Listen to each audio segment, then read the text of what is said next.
pressão sobre gestores, especialmente da média gerência, é enorme e é difícil lidar com ela do ponto de vista psicológico, inclusive. Meu nome é Cássio Politi e é disso que a gente vai falar hoje aqui no podcast Robert Half Talks.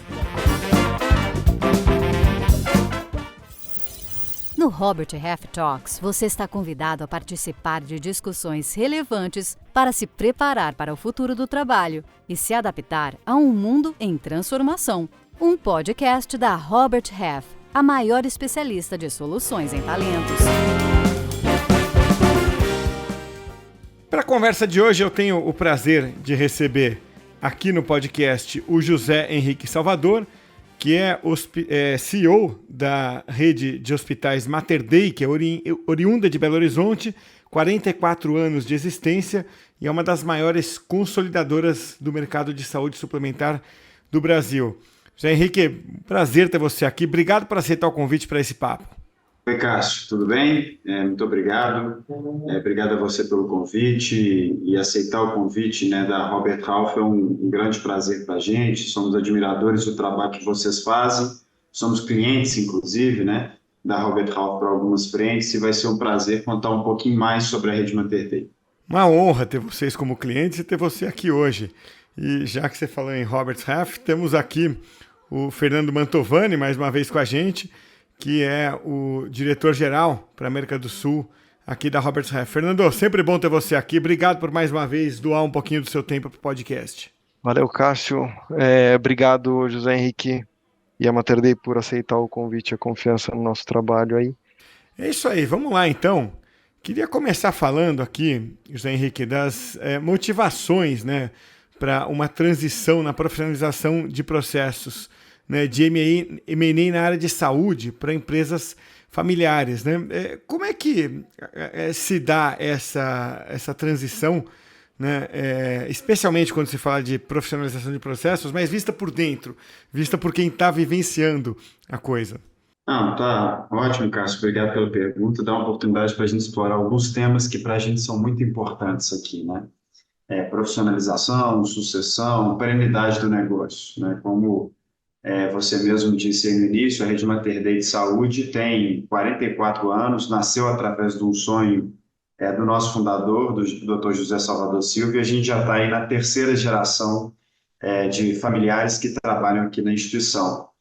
Mas sempre, desde o início, com essa necessidade de profissionalização de cada um de nós, né? De cada um dos membros da rede Mater Dei, de cada um dos membros da família, né? Você ter uma ideia, para a entrada dos membros da terceira geração, que é a geração que eu me incluo, né, numa posição de diretoria na instituição, nós tivemos que trabalhar em instituições maior ou do mesmo porte da rede Mater Dei, fora, né, da rede Mater Dei por 2 ou 3 anos. Eu tive que fazer um MBA em uma das melhores escolas do mundo, eu fiz um MBA em Colômbia, né, lá em Nova York, durante 2 anos, retornei para uma posição, então, de diretoria. E isso fez com que nós, né, da família, estivéssemos preparados como os melhores profissionais de mercado para poder assumir aquelas cadeiras que a instituição preparava e também para a gente ter uma convivência saudável com os diretores de mercado, os executivos de mercado, que ao longo do tempo foram sendo incorporados na rede Mater Dei. Como você mesmo disse, né, além desse processo de crescimento orgânico que a rede Mater Dei viveu nesses anos, a gente também teve um momento de crescimento inorgânico através dos M&As, né? A gente fez um IPO na rede Mater Dei, nós levamos a rede Mater Dei ao mercado de capitais para poder trazer recursos para esse crescimento inorgânico, e a partir disso foi um momento, né, está sendo, né, um momento de integração dos diversos hospitais que entraram, né, de uma profissionalização cada vez maior desses processos, de incorporação dos processos que são chave na rede Mater Dei, e esses processos que são conduzidos, inclusive, pelas nossas principais lideranças, né? Para que a gente possa montar cada vez mais uma plataforma consolidadora no setor de saúde suplementar, que traga valor para cada uma dessas instituições e que perenize o processo de crescimento e o processo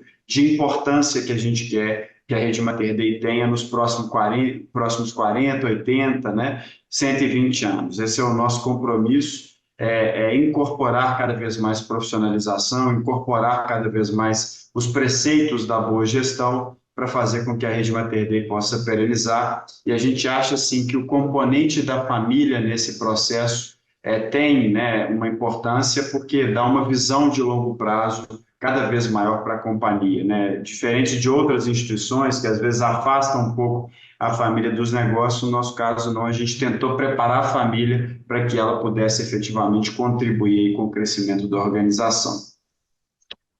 Deixa eu aproveitar aqui, Zé Henrique, deixa eu te fazer umas perguntas aí, porque eu acho que é muito rico esse processo.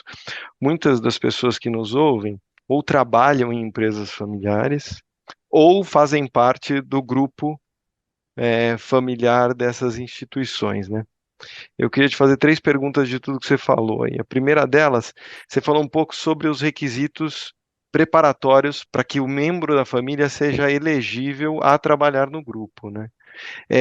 Conta para a gente um pouco mais de como foi esse processo, como se chegou a esses requisitos e como é que isso é estruturado. Quer dizer, a família cresce, né? E quanto mais gerações avançam, mais gente a família tem.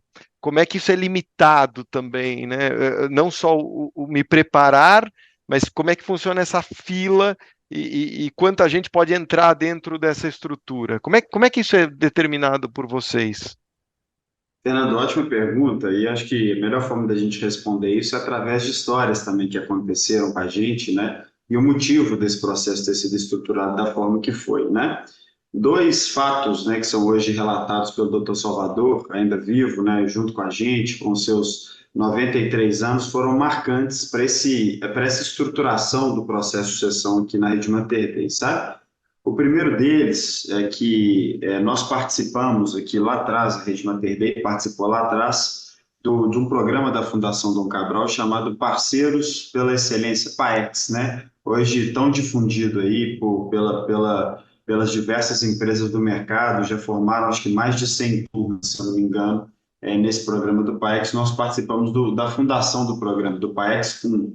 E lá tinha um consultor que, ao apresentar a história das empresas familiares, colocou ali uma estatística que hoje é muito difundida também, que só 10% das empresas, né, familiares sobreviviam à transição da segunda para a terceira geração. Aquilo ali foi mais ou menos ali em meados da década de 90, e isso acendeu um alerta, né? O segundo fato, a segunda história, foi um encontro que o Dr. Salvador fala que participou com outra família empresária aqui também de Belo Horizonte, e que durante esse encontro familiar, né, quando o fundador perguntou na família, né, quem de vocês gostaria de trabalhar aqui na empresa no futuro, todos os netos, né, filhos, netos levantaram a mão, e aquilo também foi um alerta vermelho para ele, né? Ele pensou, bom, isso não vai dar certo, vai virar um cabide de emprego, né?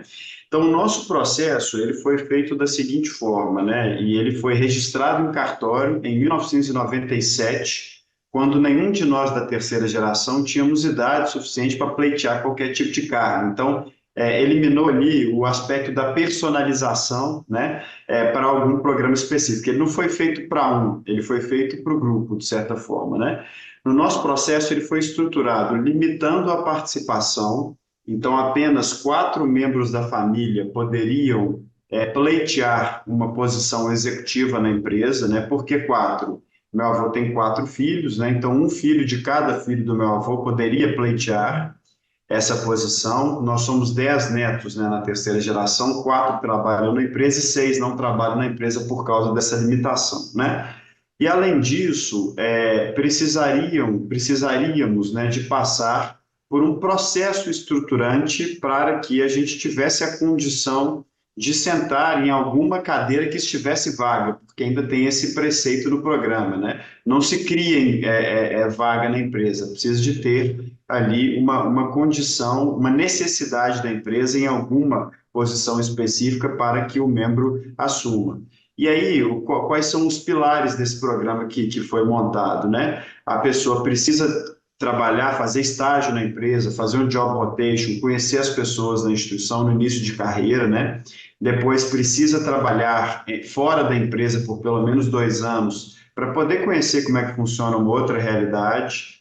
depois precisa de voltar, né, numa posição de média liderança para demonstrar que consegue assumir projetos, relacionar com as outras lideranças, precisa de fazer uma formação acadêmica em uma das principais escolas de negócios do mundo, né? Foi quando eu fui, por exemplo, para poder fazer meu MBA em Colômbia, também um full-time MBA, né, de no mínimo 2 anos, para depois retornar nas posições executivas que tem na instituição.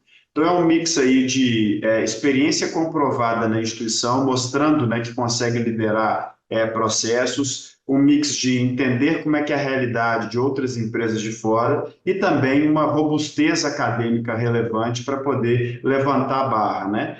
E isso, essa limitação, só que, Fernando, você bem colocou, ela é fundamental, eu repito, eu falei isso aqui no início, para que os executivos que não são da empresa também vejam espaço para eles crescerem dentro da instituição, né? Entenderem que também vai ter oportunidades para eles para poder entender aquela como uma marca empregadora que não é só para a família ou da família, né? Que esses executivos se apaixonem, e a gente tem diversas histórias aqui de executivos muito relevantes que estão com a gente por 10, 20, 30 anos, ou aqueles até mais jovens, né, que entraram em momentos diferentes da história mais recente da empresa, mas que já pensam em ficar aqui por muito tempo, e é objetivo nosso, inclusive, nós da família, né, que tenhamos a capacidade de atrair esses talentos. Legal. E me fala uma outra coisa, Zé Henrique. Você viu o programa ser concebido, viveu essas etapas, etc. Se você, se eu tivesse hoje numa empresa familiar e eu fosse responsável, sendo da família ou não, em conceber alguma coisa parecida, que dica você me daria? Duas ou três coisas para não fazer e duas ou três coisas que eu necessariamente deveria fazer. Tem alguma coisa que passa pela tua cabeça? O primeiro ponto, né, do que fazer é a começar cedo, né? Não tem dúvida disso, né? Se a pessoa está pensando, o fundador, né, no membro da família, pensar assim, não está na hora de começar porque está muito novo, está muito jovem, talvez essa seja a melhor hora de fazer.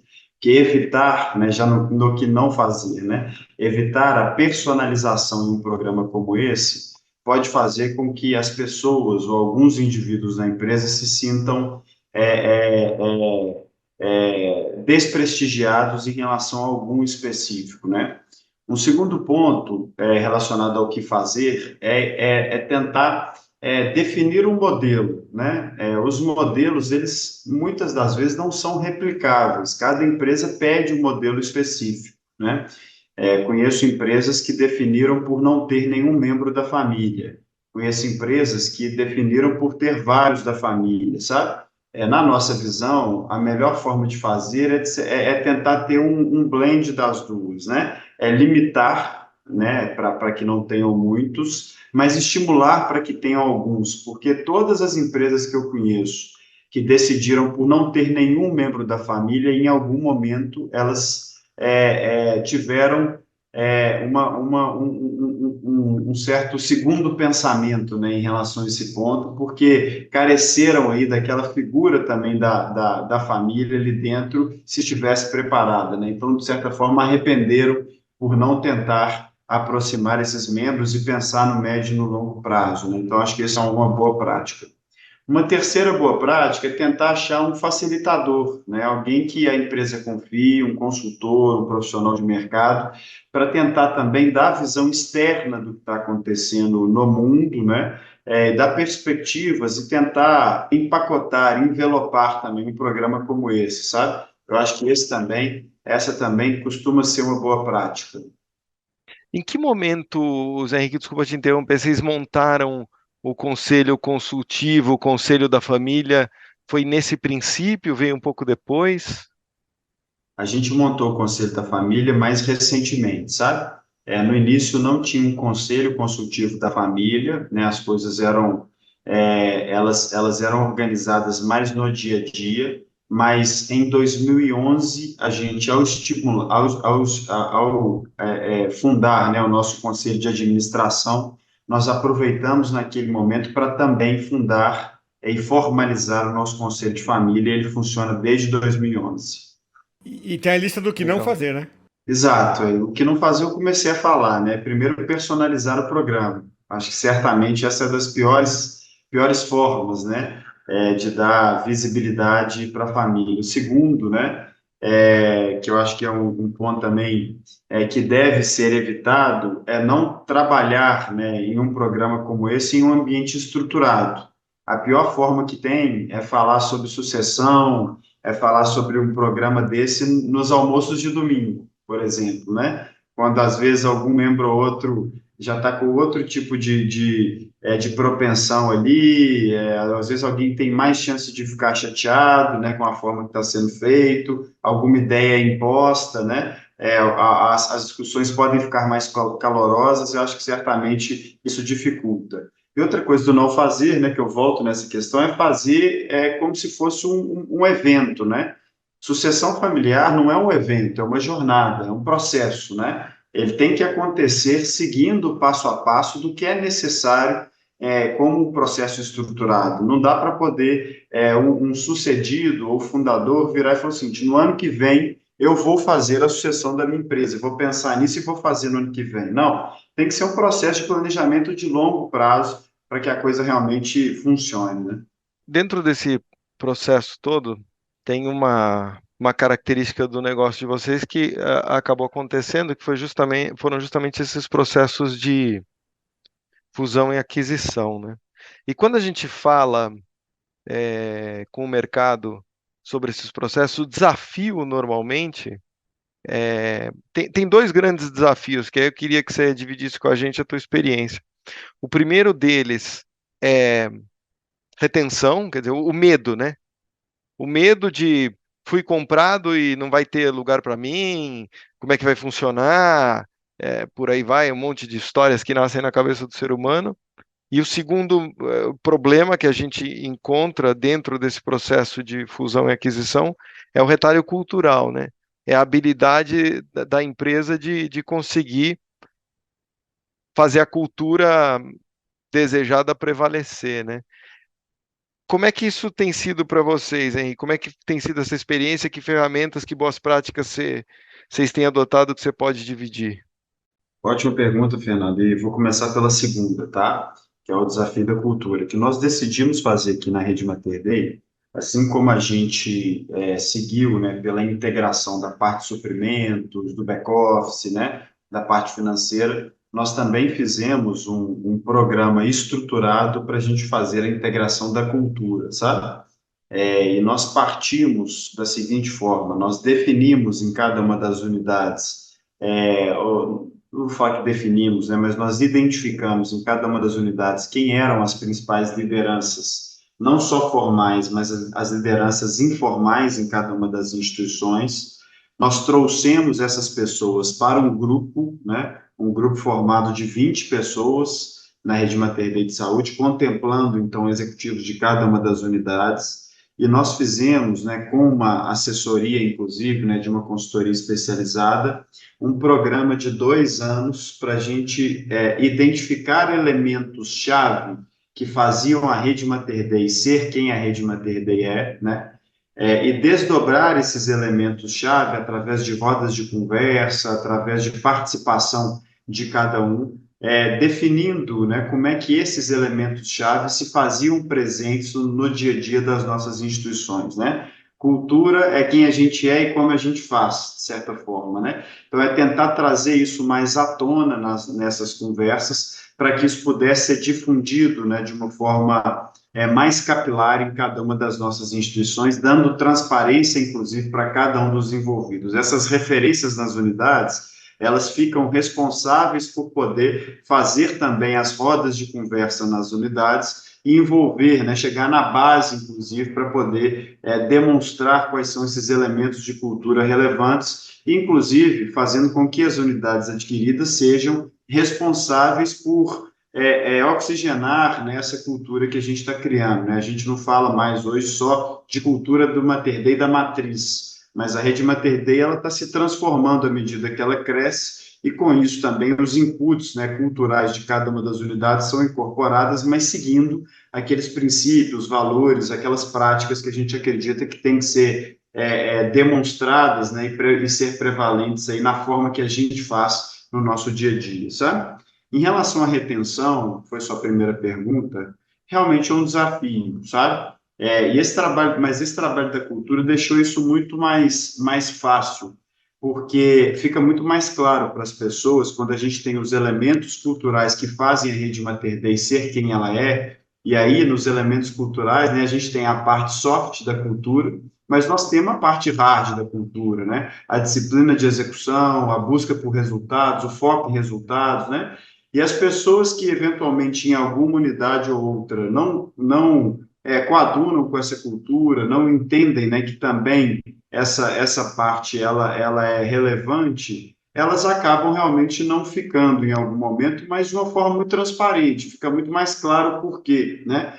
É o porquê a pessoa pode se desenvolver na empresa para inclusive pleitear cargos maiores, porque nós temos vários exemplos disso, né? De pessoas que estavam em unidades adquiridas e que assumiram posições corporativas na Rede Mater Dei, que foram promovidas, né, depois da nossa chegada, assim como a gente tem exemplo de pessoas que identificaram, bom, o que vai ser criado de agora para frente, com esses elementos culturais, com essa forma de fazer, né, realmente eu acho que eu não vou me adequar, eu quero um outro tipo de vida, eu acredito num outro tipo de atuação, e essas empresas acabam indo para outras oportunidades e dando espaço, inclusive, para promoções internas ou para outras pessoas que chegam para assumir essas funções, sabe? Então, esse trabalho, voltando à sua pergunta, Fernando, esse trabalho da definição cultural, da transparência cultural, né, da forma de ser e de fazer, ele é fundamental para que as pessoas se enxerguem dentro daquele ambiente, fiquem ou que resolvam, de certa forma, ir para outras oportunidades. Nos do's and don'ts, né? Você falou, pô, não deixa a conversa para reunião de domingo, exagerando um pouquinho para ceia de Natal, né? Vamos Mais ou fazer isso menos de um por jeito aí. estruturado. E governança, hein, Zé Henrique? Como é que deve ser definida, especialmente durante, né, o processo? Governança é fundamental, né, Cássio? É a regra do jogo, né?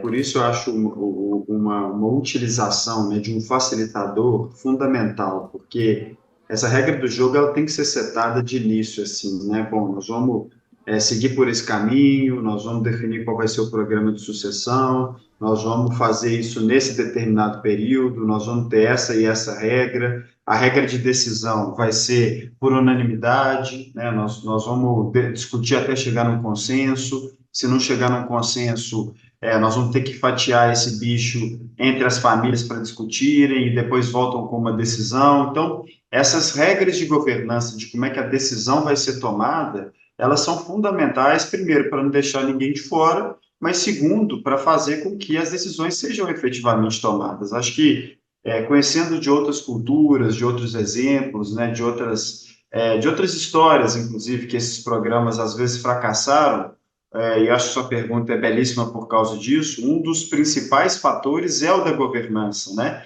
Em um determinado momento, a situação fica difícil, porque as regras do jogo não foram colocadas, as decisões vão sendo postergadas, e acaba que a coisa não anda por causa disso, porque ninguém quer encarar essa história e vai ficando a segundo plano, e o dia a dia vai consumindo, as questões vão aparecendo, e aí, quando vê, já ficou tarde demais, né? Porque um dos don'ts, né, que eu falei foi não faça tarde, né? Ou os do's, né, faça cedo. Então, essa regra da governança, inclusive, ela ajuda para que essas decisões aconteçam.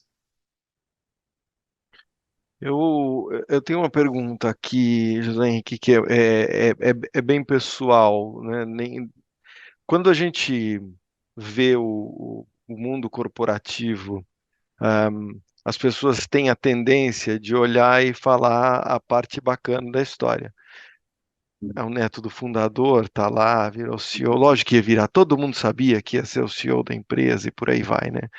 É, apesar de vocês terem esse processo que você falou, a governança, o conselho, as limitações, tudo escrito bonitinho, um desavisado pode, alguém que não conhece a história profundamente ou que te conhece à distância, pode criar essa concepção. como é que é lidar, agora eu estou falando da pessoa física, José Henrique, como é que é lidar, como é que você se preparou para lidar com essa pressão de, de, de, de saber que ia ser questionado como executivo, não ia ser visto o José Henrique, o executivo que se preparou, que se formou, que se capacitou, mas o neto do seu José, que a cadeira já estava lá só sendo esquentada para o dia que ele ia sentar lá. Como é que foi isso para você? Como é que foi, não? Como é que é, né? Porque não termina, acho.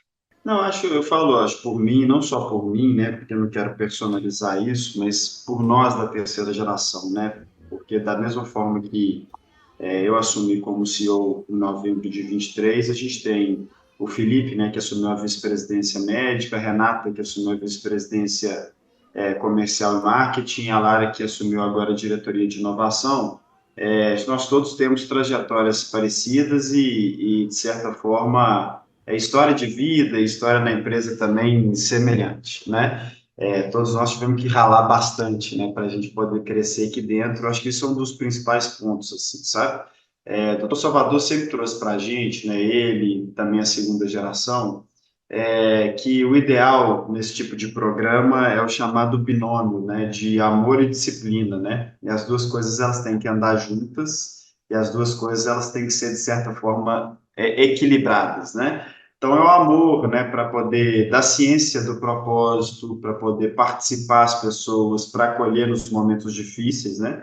Mas a disciplina para mostrar que não tem tapete vermelho na chegada, né, que tem que fazer, que tem que aparecer, que tem que executar projetos, né, que tem que fazer a coisa dar certo, né? Pra vocês terem uma ideia, quando eu voltei de São Paulo, eu trabalhei em São Paulo, né, durante os 2 anos e meio, né, que eu disse, né, em instituições fora aqui da Rede Mater Dei. Quando eu cheguei, eu tinha 24 anos, quando eu voltei e assumi uma posição de média liderança, cuidava de todas as áreas de apoio de um hospital na época.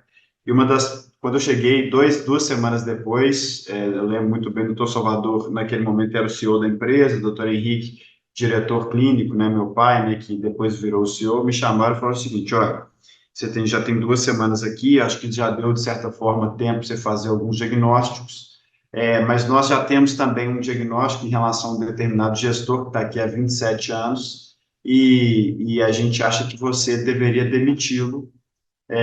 O que você acha? Eu falei, realmente, eu acho que não é a pessoa certa para a função. Então, eu com 24 anos, né, 2 semanas na posição de gerente administrativo na época, eu tive que demitir uma pessoa que estava na instituição há 27 anos, né?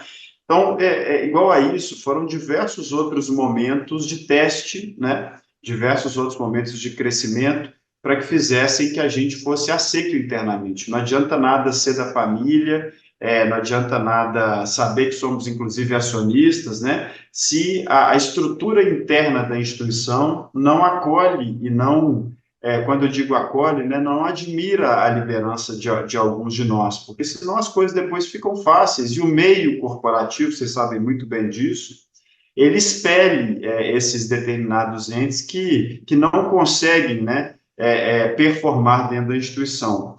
E alguns pontos eu acho que são fundamentais para o membro da família que quer, né, estar inserido nisso, né? O primeiro é desejo, né? É acreditar plenamente que o projeto do fundador ou o projeto das gerações anteriores é o projeto também da pessoa. Não adianta, né? Se não tiver desejo, muito provavelmente a pessoa vai ficar pelo caminho, né? O segundo ponto é disponibilidade, né? É disponibilidade para estar presente, para ter dedicação exclusiva, para ralar, para trabalhar, né? Para poder fazer a coisa acontecer, para ter horas e horas dedicadas à instituição.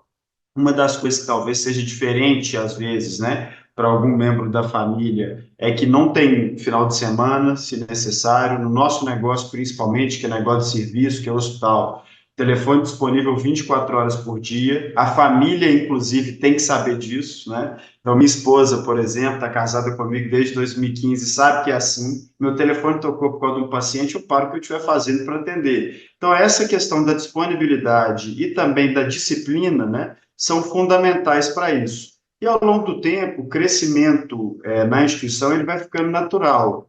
E ele é muito mais sustentável porque ele vem através de um reconhecimento interno que as pessoas que estão ali da família, elas também são capazes, né? Se não, volta naquele ponto que eu trouxe anteriormente. Não adianta, né?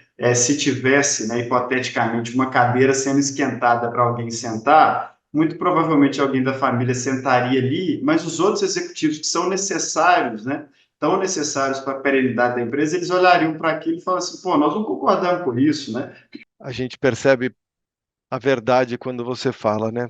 Eu entrevistei muita gente na vida, né? E a gente acaba percebendo quem são as pessoas de uma maneira muito fácil, né? E dá para perceber a verdade que tem por trás daquilo que você faz e a paixão. E não é à toa que a rede está tendo sucesso e você está seguindo o caminho que desejou. É, você já tem bastante experiência, mas está muito longe de estar na segunda metade da sua carreira. Então, não me entenda mal quando eu pergunto para quem está começando, porque eu acho que você ainda tem muito tempo, muita lenha para queimar. Mas se você pudesse dar dica para um executivo, agora não mais como membro da família, como um executivo que se preparou para o mercado e teve sucesso, né? Tem sucesso. Que dicas você daria para alguém que está no começo da carreira, seja saindo da faculdade, ou seja mesmo ali nos primeiros 5 anos, 10 anos de carreira?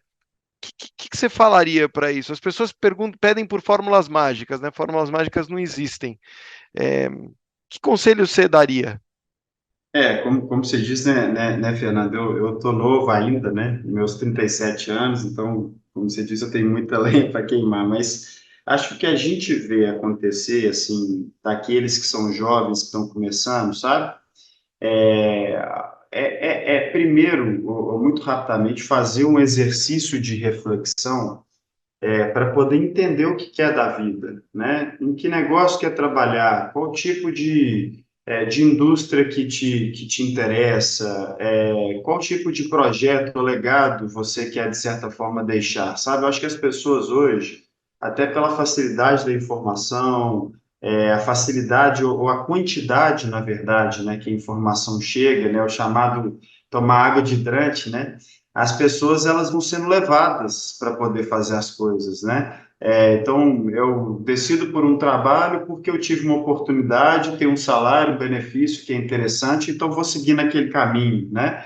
Ou então eu vou por um trabalho porque meu amigo me falou que é legal, meu pai me falou que é isso que eu tenho que fazer, ele acha que eu tenho que fazer medicina, eu tenho que fazer direito, eu tenho que fazer engenharia, e eu sigo e vou ver lá na frente o que acontece, assim, e também com às vezes, uma falsa ilusão de que, assim, eu sou muito novo, se der muito errado agora, mais para frente eu corrijo. Isso é até verdade, assim, eu acho que tem que ter uma flexibilidade para poder migrar, mas não deixar de pensar e fazer uma autorreflexão de quais são os botões internos que, quando apertados, te dão uma felicidade maior, né, ou te dão um estímulo maior. Então, o primeiro ponto em relação a qualquer executivo, qualquer pessoa que está começando na vida, é tentar identificar, né, fazer o chamado, conhecer as pessoas, conversar com pessoas, entender, fazer estágios, né, fazer processo de trainee, testar algumas oportunidades sempre que aparecem, e quando elas aparecerem, a gente identificar projetos ou indústrias ou empresas, né, que realmente conversem com o seu maior estímulo, né. Fala-se muito, inclusive, de entrar no flow, né? Quando você está fazendo algum tipo de atividade, você entra no flow e aquilo vai indo bem, né? A pessoa vai seguindo, né, naquele caminho e quando vê, horas e horas se passaram. Então, isso é um grande exemplo de uma atividade que talvez te mostre que você está fazendo a coisa certa. Quando isso acontecer, né, Fernando, ter paciência, né? Ter paciência para poder crescer naquele projeto, ter paciência para poder investir naquilo, né? Ter paciência para poder identificar que dentro daquele projeto você pode ter vias para poder crescer e diminuir aquela impaciência de ter que migrar de uma área para outra, ou de uma empresa para outra atrás de uma promoção. Acho que isso, quando a gente conversa com algumas pessoas, inclusive algumas que saíram da Rede Mater Dei, que retornaram, nós temos vários exemplos disso, uma das coisas que mais aparecem é isso, pô, por que que eu não fiquei aqui mais tempo lá atrás? Por que que quando eu precisava de alguma oportunidade eu não conversei para poder tentar buscar isso internamente? Nós tentamos ser uma empresa, né, que dá essas oportunidades internas, por que que eu não testei outras oportunidades para estar aqui mais, sabe? Então, essa paciência para poder crescer na profissão ela também é fundamental para o executivo, ao longo do tempo, identificar que ele deixou um legado, que ele efetivamente construiu um projeto onde quer que ele esteja, né? Algumas É, poucas dicas. não, eu acho que esse pensando em quem está começando mesmo, acho esse ponto que você trouxe da paciência muito legal, porque as pessoas têm a impressão que a carreira é meteórica, né? Que tudo acontece muito rápido. Eu sou contratado, 2 anos eu sou promovido, 4 anos eu sou promovido, 6 anos eu virei CEO, e, enfim, o mundo não é assim, as estruturas organizacionais são pirâmides, precisa dar tempo ao tempo, o empirismo é importante, né? A teoria é importante, mas o empirismo também faz diferença, respeitar o conhecimento, às vezes, de quem está há mais tempo, as coisas não são tão Sem simples, dúvida. principalmente quando você faz gestão e lida com pessoas, né? Tem dois E pontos aí, Fernando, só se eu puder construir isso rapidamente, tá? lógico, O primeiro deles é o seguinte, né? Paciência não é conformismo, né? Que isso fique claro, né? Paciência é só para entender que a coisa não vai acontecer de uma hora para outra. E outro ponto nessa minha trajetória também por empresa, né? É impressionante como é que às vezes as coisas acontecem rápido quando parecem que vão demorar, sabe? Que isso também eu acho que é uma reflexão relevante. Às vezes, por 6 meses, por um mês, por 2 meses, a pessoa perde a oportunidade da vida dela por ter decidido sair para outro lugar, né? Então, essa leitura do ambiente, inclusive, é importante, ter uma oportunidade de abertura para conversar, não para pedir aumento, né? Mas para pensar em perspectiva, né? Então, isso também é importante porque, às vezes, a pessoa sai e daqui a 2 meses ela poderia ter uma oportunidade grande de crescimento na empresa. Várias as vezes eu já vi isso acontecer. é, se você gosta do que você faz, que nem você tocou, né, lá atrás, no começo da tua resposta, é, acho que isso tem que ser pesado, porque carreira é um negócio de 40 anos, não de 4 anos, né? Então, acho que isso tudo tem que ser muito bem ponderado, e às vezes, é, eu gostei do termo que você usou, o beber água de hidrante. É, a verdade é que quando eu sou um pouquinho mais velho que você, já passei do meio século aí, é, mas quando eu fui pensar em fazer um curso superior lá atrás, existia a faculdade de o engenheiro, advogado, médico, e não tem muito para onde escapar. Hoje em dia, minha filha tem 11 anos, falam para ela que ela vai fazer uma faculdade que a gente nem sabe se existe ainda. Então, os jovens, eles recebem tanta informação e se sentem tão pressionados a tomar decisões e não virar gerente com 22 anos é sinal de fracasso. Tem um monte de coisa que é jogada e bombardeada que eu acho que a gente precisa ajudar as pessoas a perceberem que essa não é a verdade. Este não é o mundo real, esse mundo de televisão. Existem sim executivos como você que jovens chegam a posições de liderança, de alta liderança nas empresas. Um nome que me vem à cabeça sempre, acho que foi com a tua idade que o Paulo Kakinoff assumiu a presidência da Gol, e naquela época ele foi capa de uma edição da Você S.A. E todo mundo acha que acontece todo dia. Aquilo é exceção, não é a regra. E tá tudo bem. E ser CEO de empresa não precisa ser objetivo de carreira de todo mundo. E tá tudo bem, né? Então acho Com que certeza. você que precisa identificar o que é sucesso para você e seguir teu rumo, independentemente do que a sociedade te impõe, porque nem sempre é o melhor caminho para você, né? CCO também, desculpa, mas não é final de vida, né, também, né? Não. É uma das oportunidades que eventualmente surgem, às vezes até por questões situacionais, né?